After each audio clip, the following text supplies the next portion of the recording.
Praise the Lord. நீதிமொழிகள் 5ஆம் அதிகாரம். என் மகனே, என் ஞானத்தை கவனித்து என் புத்திக்கு உன் செவியை சாய். அப்பொழுது நீ விவேகத்தை பேணிக்கொள்வாய். உன் உதடுகள் அறிவை காத்து கொள்ளும். பரஸ்திரீயின் உதடுகள் தேன்கூடு போல் ஒழுகும். அவள் வாய் எண்ணெயிலும் மிருதுவாயிருக்கும். அவள் செய்கையின் முடிவோ எட்டியைப் போல கசப்பும் இருபுறமும் கருக்குள்ள பட்டயம் போல் கூர்மையுமாயிருக்கும். அவள் காலடிகள் மரணத்துக்கு இறங்கும்.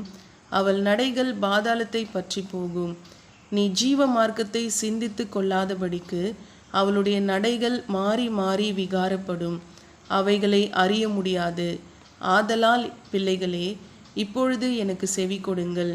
என் வாயின் வசனங்களை விட்டு நீங்காதிருங்கள். உன் வழியை அவளுக்கு தூரப்படுத்து. அவளுடைய வீட்டின் வாசலை கிட்டி சேராதே. சேர்ந்தால் உன் மேன்மையை அந்நியர்களுக்கும் உன் ஆயுசின் காலத்தை கொடூரக்கும் கொடுத்து விடுவாய். அந்நியர் உன் செல்வத்தினால் திருப்தி அடைவார்கள். உன் பிரயாசத்தின் பலன் புறத்தியாருடைய வீட்டில் சேரும். முடிவிலே உன் மாம்சமும் உன் சரீரமும் உருவழியும் போது நீ துக்கித்து, ஐயோ, போதகத்தை நான் வெறுத்தேனே, கடிந்து கொள்ளுதலை என் மனம் அலட்சியம் பண்ணினதே.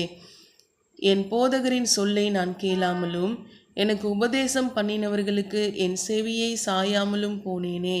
சபைக்குள்ளும் சங்கத்துக்குள்ளும் கொஞ்சம் குறைய எல்லா தீமைக்கும் உள்ளானேனே என்று முறையிடுவாய்.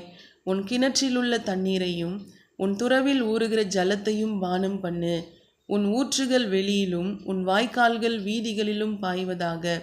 அவைகள் அந்நியருக்கும் உரியவைகளாயிராமல் உனக்கே உரியவைகளாயிருப்பதாக. உன் ஊற்றுக்கண் ஆசீர்வதிக்கப்படுவதாக. உன் இளவயதின் மனைவியோடே மகிழ்ந்திரு. அவளே நேசிக்கப்படத்தக்க பெண்மானும் அழகான வரையாடும் போலிருப்பாளாக. அவளுடைய ஸ்தனங்களே எப்பொழுதும் உன்னை திருப்தி செய்வதாக. அவளுடைய நேசத்தால் நீ எப்பொழுதும் மயங்கியிருப்பாயாக.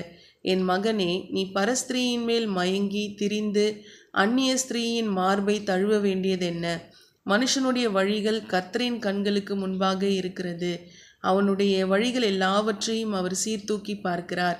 துன்மார்க்கனை அவனுடைய அக்கிரமங்களே பிடித்து கொள்ளும். தன் பாவ கயிறுகளால் கட்டப்படுவான்.